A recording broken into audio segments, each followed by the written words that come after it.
היי חברים, כאן רב חובל אביה.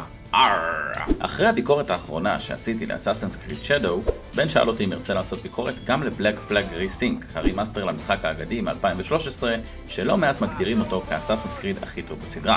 אז אמרתי לו שברור, אבל הייתי חייב לשים את הקלפים על השולחן כבר על ההתחלה. אני מעולם לא שיחקתי בבלק פלאג המקורי.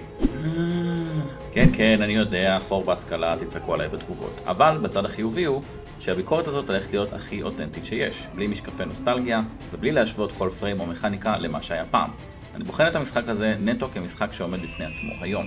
אז לפני שנצלול פנימה, תנו בלייק, תנו בסאב והרימו עוגן כי מתחילים.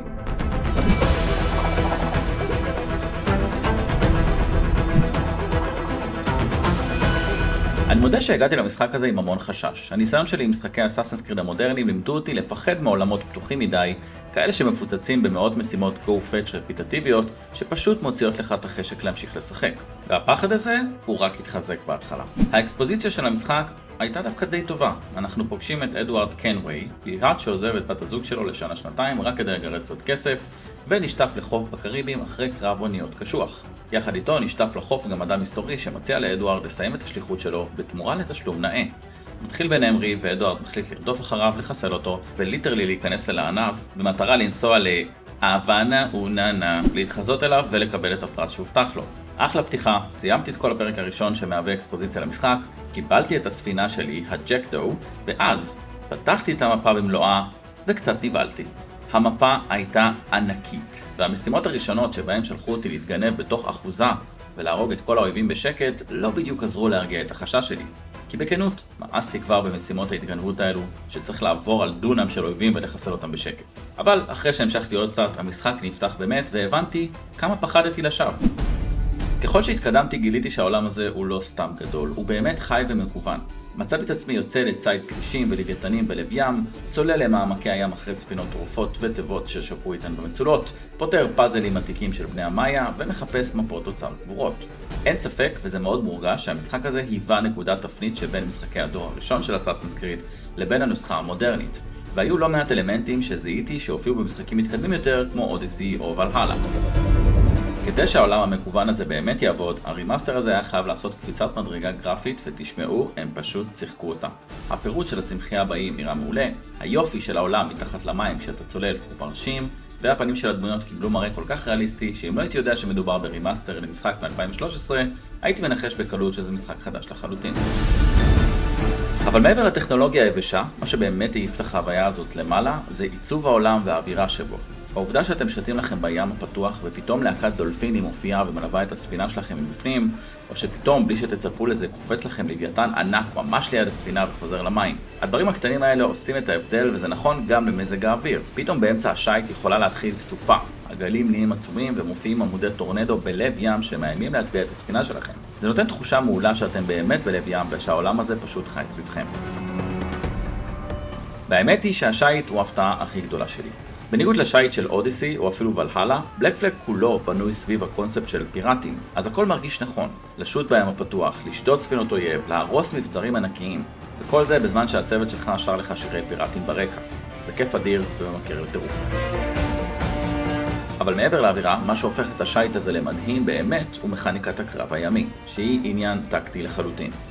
לספינה שלנו יש ארסנל מעולה של נשקים, ירי תותחים מלפנים ומהצדדים, ירי מרגמות לטווח רחוק, תותחים קלים שנועדו לפוצץ חביות נפץ ומוקשים בים, ואפשרות להשליך חביות נפץ מאחור והספינות שרודפות אחרינו. ברגע הזה יש לכם אפשרות לתת את המכה האחרונה ולהטביע אותה, או לפלוש אליה, להילחם באנשי הצוות על הסיפון, ואחרי כיבוש הספינה להחליט האם אני מגייס את הספינה הזאת לצי שלי, מתקן את הספינה שלי עם החלקים שלה, או משחרר אותם ובכך מוריד את רמת המבוקשות שלי. ושלא תחשבו שזה כזה קל, כי לא מעט פעמים עשיתי טעויות טקטיות, ודווקא הספינה שלי היא זאת ששקעה במצולות. הצד השני של מכניקת הקרב היא לחימה קלאסית של חרבות ואקדחים. שם דווקא היה לי קל מאוד, אולי אפילו קל מדי. מכניקת הפרי גורמת להריגה מיידית, אז הרבה פעמים לא הייתי צריך לתקוף אקטיבית, אלא רק לחכות שיתקיפו אותי, לעשות פרי עם חלון זמן מאוד מרווח, במיוחד יחסית למשחקים אחרים עם פרי קשוח, ועם האקדחים שיש לאדוארד אתה בכלל נהיה OP. ואותו דבר לגבי ההתגנבות, שם מהר מאוד נתקלים בטיפשות של ה-AI. זה פשוט קל מדי ברמה שזה משעמם וקצת מיושן. אתה מתחבא בתוך שיח או חציר, שורק להם, והם באים אליך אחד אחד כדי שתהרוג אותם בלי שום מאמץ. ובגלל זה, בלא מעט מקרים שבהם היה צורך להתגנב בתוך אחוזה עם עשרות שומרים ולנסות לחסל אותם בשקט, פשוט החלטתי להתחיל מהומה, לשלוף חרבות ולהרוג אותם בסטייל כאילו אני ג'ק ספארו. הכתיבה, הדיאלוגים והדמויות בבלק פלאג פשוט מצוינים, והם מחזיקים את החוויה הזאת בצורה טובה. זה בעיקר בזכות אדוארד קנווי. אחרי שנים שבהם שיחקתי בגיבורים של הסדרה, אלו שהם מונעים מנבואות עתיקות, אלים מיתולוגיים, מלחמות סודיות וצדקניות, או סתם עניין אידיאולוגי, אדוארד הוא אוויר לנשימה. הוא לא אסאסן קלאסי, אין לו שום עניין באידיאולוגיה, באמונות או בלהציל את העולם. המניע היחיד שלו הוא תאוות בצע טהורה. הוא פיראט אופורטוניסט שרוצה לעשות בוכטות ולחזור הביתה עשיר. ומה שיפה הוא שעם הזמן האופי שלו מעט משתנה. הוא מחליט לעשות פעולות שאין בהן בהכרח שכר, אבל האופי המחוספס והאנושי הזה שלו מההתחלה הופך את כל האינטראקציות שלו עם שאר הדמויות להרבה יותר מעניינות ומנתק את המשחק מהשבלונה הרגילה של הסדרה. והאופי החמדן והמשעשע הזה של אדוארד גולש לפעמים בצורה גאונית גם לתוך המשחקיות עצמה ויוצר פנינים קטנות שעשו לי את החוויה. למשל, באחד האיים ראיתי תיבת תוצר שמסתתרת בתוך חלק בהר. הפכתי את כל האזור בחיפוש אחרי גישה ולא מצאתי שום דרך להגיע לשם. ניסיתי אפילו לקפוץ ממגדל סמוך וכלום, לא הלך. בשלב מסוים ראיתי דמות של גבר שעומד שם ומדבר בספרדית עם אשתו שעמדה ממש לידי. היא שאלה אותו איך הוא הגיע לשם, והוא אמר לה שהוא לא יודע. הוא רק זוכר שהוא שתה 5 כוסות והתעורר שם. אדוארד זרק איזה משפט כמו I'd like to try whatever he's drinking. ואמרתי לעצמי, מה הסיכוי שזה מה שאני אמור לעשות כדי להגיע לשם? הלכתי לבר, דפקתי 5 כוסות רצוף, אדוארד התעלף, ובום, קיבלתי טרופי בשם הנגאובר, והתעוררתי ממש ליד התיבה.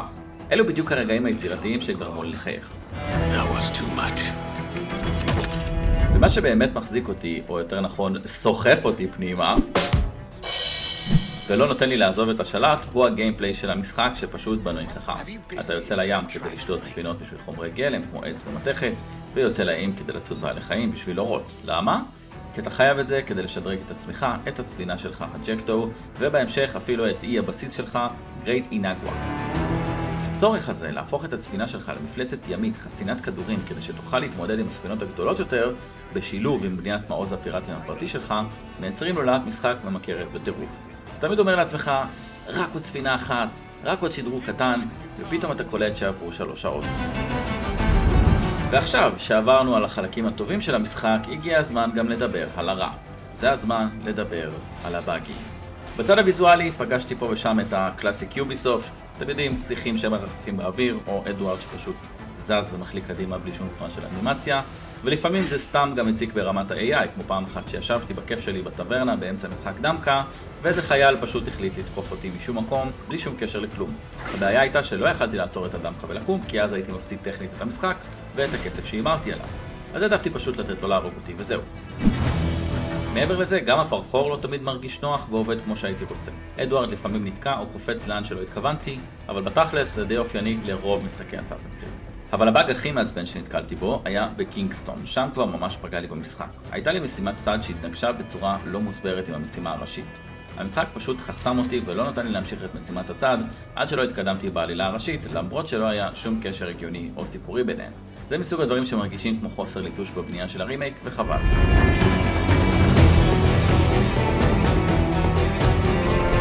בשורה התחתונה, אסאסינס קריד בלק פלאג ריסינג הצליח להפתיע אותי ולעמוד בציפיות. כן, יש באגים פה ושם ויש חזרתיות מסוימת בחלקים מהמשחק, אבל בסך הכל אני ממש נהנה ממנו.